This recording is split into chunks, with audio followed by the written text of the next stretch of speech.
Hey everyone, and welcome back to the channel. If you're new here, my name is Antoinette Yvonne, and I've been calling Bangkok, Thailand home since November of 2023. It's a city that truly stole my heart, from the New York City-like street life to the world's most kindest people. That's truly what keeps me. If you're curious about my journey thus far, I have an entire playlist called Bangkok Living Abroad. I'll link it down in the description box below. I dive into my entire experiences living here in Bangkok. It also includes a video on why I chose Thailand specifically. Now, as you realize, we are back in this spot. The last time I was in this spot, I didn't have the best news. But today's video, I'm following up on that video, getting kicked out of Thailand, with some exciting news.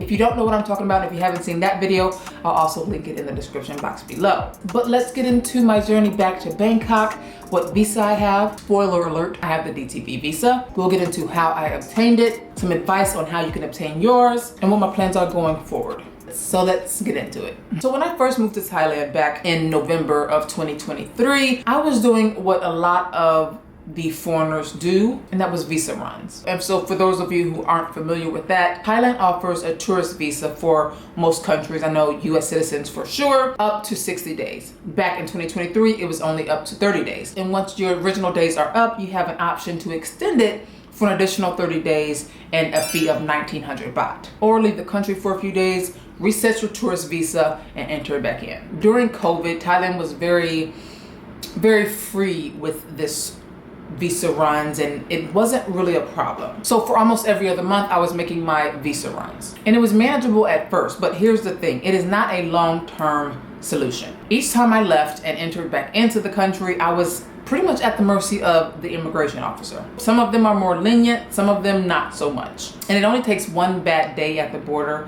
to disrupt everything. And that's exactly what happened to me. So while I wasn't necessarily on a visa run, I was returning from a hosted group trip in Egypt when I got stopped at the border in Bangkok. And when I mean border, I meant at the airport immigration. The first officer that I came to flipped through my pages, looked in the system, and she immediately told me that I wasn't able to come back into the country because I had used up too many tourist visas, which is 6 months. Now, mind you, there is nowhere written where it states the maximum amount of tourist visas that you can use. Nowhere.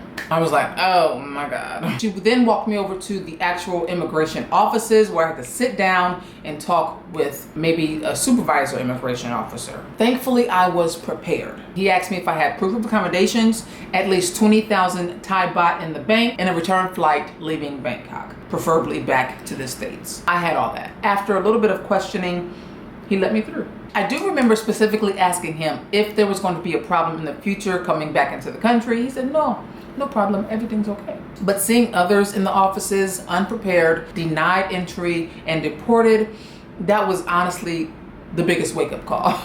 I never wanted to put myself in that situation again. While I know others who have been living in Thailand for years, 3, 4, 5+ years, and have been doing visa runs for that time, I realized I didn't want to rely on such an uncertain process. That moment made it clear I needed a more long-term solution. So at the time of realizations, the new visa and visa structures weren't announced just yet. And there wasn't any other visa that I necessarily qualified for, nor did I feel comfortable or could justify giving up 19,000 US dollars for a VIP visa. And at that price mark, it's only valid for 5 years. So I decided to take matters into my own hands.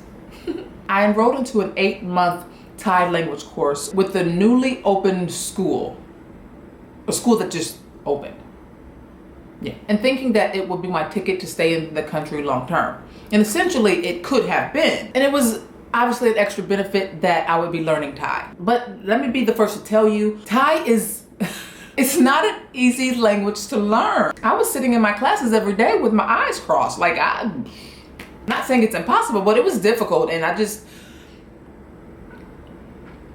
want to do it anymore. But I needed to keep my visa. While I gave it my best shot, the icing on the cake that made matters more difficult was the whole ordeal with the language school that I was enrolled in. And another slap in the face, just a week after I paid for the month course, the DTV visa rolls around. But a full breakdown on that journey, me getting kicked out of Thailand, the school being wonky, and the experiences I've learned and what you shouldn't do, it's in a whole separate video, getting kicked out of Thailand, and I'll also link that in the description box below. But essentially, I knew I needed a more reliable and sustainable visa. So that's when I shifted focus from the language courses to the DTV visa. So many of you by now know that my return to the US of A for the holidays wasn't just about getting a visa. It wasn't really getting kicked out of Thailand, and although that videos, it's a little bit of clickbait. It's a little bit. I knew someone would learn from it. But anywho, I had already planned to visit back home for the holidays long before the whole visa ordeal took place. Just not so abruptly and dramatically that happened in the video. But as I say, everything happens just as it should. Once I got back to the States, there was a ton of stuff that I needed to work through and work on and check off my list. I had to renew my passport since there were only 2 more pages left, sort out the visa and wait around for the approval, attend annual doctor appointments, and of course just spend time with my family, which I wouldn't regret for anything. And yes, I could have renewed my passport here in Thailand, but there were some complications that kind of got in the way. To get that done, there wasn't really a guarantee of when it would have been returned, and I knew that I had a trip planned to leave the States. And my passport has been in use the entire time that I've been living in Thailand since November 2023, so I couldn't have planned it in advance. I had obviously the visa runs, I had the extensions, I also had my group trips that I hosted, and so there was just no way that I could work around sitting still and having my passport being processed and renewed for up to 6 weeks. One thing I will say is be sure to check how many pages you have left in your passport, because with those visa runs and with those extensions and then with the education stamps and then with those extensions, I didn't anticipate how many times I'd get stamped and fewer pages each time. So that left me pretty much in a bind when it came to renewing my passport. And plus, the US consulate in Thailand, they ship the passports off anyways to get them renewed, so they don't have that same day service that I normally do when I'm back in the States. And yes, I could have went to a nearby country to apply for the DTV visa, but that wasn't really an option for me either, because I knew that I had to renew my passport, and I simply didn't want that DTV visa on that old passport with all the stamps. It just added an extra layer of confusion that I didn't need. But under different circumstances, I could have gotten everything done, renewed my passport and got the DT visa while I was still here in Thailand or, nearby. But given everything that I needed to do for me, leaving the country and going back home was the best option for me. I repeat that for the people in the back. Leaving Thailand and going back home was the best option for me. So once I got back to the States, the same week I headed straight to Chicago and got my passport renewed in the same day, with the bigger pages and the bigger book this time. FYI, when you get your passport renewed for US citizens, you can get the extra pages for free. Don't forget to check that box. But for anyone who's curious about that process of how to get their passport on the same day, I do have a video that I filmed back in the States going through that process. I'll also link that in the description box below. Now, when it comes to applying for the DTV visa or DT visa, I really don't know. What is it? It's called Destination Thailand Visa. So you don't need to say visa after DTV. But it's just simpler. DTV visa. Now, I mentioned before that I had the option to apply for the DTV in one of the nearby countries. That would mean that I had to fly to Cambodia, for example, go to the consulate, apply for the visa, spend money on a hotel, wait around for the approval, and there was no guarantee of when it would be approved. They could have came back for requesting more documents. It was just too uncertain for me. So by applying at the consulate in the US, it just felt more straightforward, especially with everything else that was going on in my life. As far as the DTV requirements, so there's two types of DTV options that one could apply to. One is for remote workers, freelancers, digital nomads, which is the route I took. And then the other is called the soft Power DTV. And that's for those who are coming to Thailand for an extended period of time, whether it's through a Mai Tai training, a specialized schooling like a culinary class or a culinary school, or ongoing medical treatments. But for that visa, the Thai has yet to define or establish how long the courses or the training or the treatments need to be. I read that some people got approved for the DTV for just 2 ongoing medical treatments. And the visa, mind you, is valid for 5 years. I've read that some people got denied for applying through a Mai Tai training and they were enrolled for 3 months. I have no idea what that's about. And again, there's really no rhythm or rhyme to me that seems to make sense. It's like it's made up as they go.